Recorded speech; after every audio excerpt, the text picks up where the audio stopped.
I never really believed in those weird, unspoken rules you hear about. You know the kind. Don't whistle in the woods at night. Don't answer a knock on the door after midnight. I always thought they were just stories people made up when they were scared. Silly little rituals to feel a sense of control over the unknown. But that night, I learned exactly why those rules exist. And it wasn't for the reason I thought. It was just after midnight, 12:06 a.m. to be precise. I remember staring at the clock on my phone, the numbers glowing in the dark of my living room. I was about to head to bed, scrolling through some pointless videos one last time when I heard it. A knock on my front door.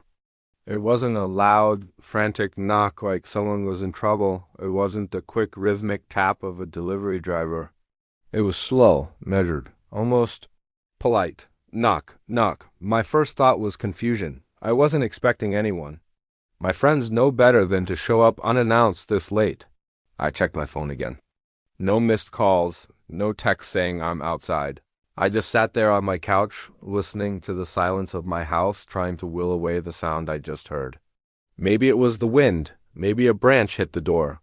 I told myself all the logical things.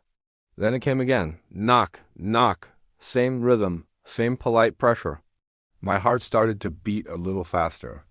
Against my better judgment, I got up and walked to the door. I didn't look through the peephole. I don't know why. Maybe I was afraid of what I'd see, or what I wouldn't. I just stood a few feet away and called out, my voice sounding a little shaky even to my own ears. Who is it? For a long moment there was nothing, just the low hum of the refrigerator from the kitchen. I was about to turn away, convinced I was imagining things, when a voice answered. Hey, it's me, Mark. Open up, man. I need some help. Mark, my next-door neighbor. Relief washed over me instantly. Mark was a good guy, a bit of a night owl like me. Maybe his car broke down or he locked himself out. It was a little weird, but not impossible. His voice sounded a little off, though, strained, like he was talking through a cloth or had a bad cold. But late-night emergencies can make people sound strange. My hand reached for the deadbolt. My fingers brushed against the cool metal. I was just about to turn it when my phone buzzed in my pocket. The vibration was so sudden, so sharp in the quiet room, that it made me jump. I pulled it out, my eyes still on the door. It was a text message. From Mark. My blood ran cold. The message on the screen had just 2 sentences, but they changed everything. Hey man, you up? Heard some weird noises from your place. Don't open your door for any reason. I'm not home. I'm at my sister's an hour away. I stared at the screen, then at the door. Every hair on my body stood on end. If Mark was an hour away, then who or what was standing on my porch? The knocking started again, but this time it wasn't polite. It was hard, impatient. Boom, boom, boom. The whole door seemed to shake in its frame. Open the door, the voice said again, but all traces of Mark were gone. It was deeper, now. Guttural, wrong. A sound that didn't belong to anything human. I know you're in there. Let me in. I backed away from the door slowly, my phone clutched in my hand like a lifeline. I didn't know what to do. Call the police? What would I even say? There's a thing. Pretending to be my neighbor? They'd think I was crazy? My back hit the wall of the hallway. I fumbled for the light switch, but my fingers were numb and clumsy. The banging on the door stopped. A sudden, terrifying silence descended on the house. It was worse than the knocking. My ears were ringing. I held my breath, listening, waiting, and then I heard it. A new sound. A sound that made my heart feel like it dropped into my stomach. A quiet, scraping sound. Not coming from the front door anymore. It was coming from behind me, from deeper inside the house. I turned my head slowly, my neck stiff with fear. I looked down the long, dark hallway that led to the back of my house.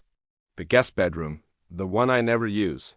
And from behind the closed door of that room, I heard a knock. Knock, knock, the exact same rhythm as before. The same slow, polite knock that had started this whole nightmare. How? How was that possible? My mind was screaming. I was trapped. It wasn't just outside anymore. It was in here with me. The voice spoke again, but this time it wasn't from the front door or the hallway. It was right behind me. A cold whisper that felt like it was breathed directly onto the back of my neck. You shouldn't have checked your phone. The lights in the house flickered once, twice, then died completely, plunging me into absolute darkness.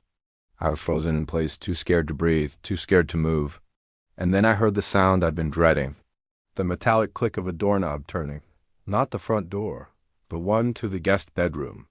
The one right behind me. It turned slowly, with an agonizing, drawn-out creak. And in that final moment of suffocating darkness, as the door behind me began to swing open, a horrifying realization crashed down on me. I had been so focused on that rule, don't open the door after midnight. I always thought it was about keeping something dangerous out, but I was wrong. I was so wrong. The rule wasn't there to keep it out. It was there to keep it in. And by answering, I had just let it know I was home. And now it was coming out to play. Thanks for watching. If you have your own creepy stories or know of any unspoken rules we should all be aware of, share them in the comments below. And if you enjoyed this story, don't forget to hit that like button and subscribe for more chills. Stay safe out there.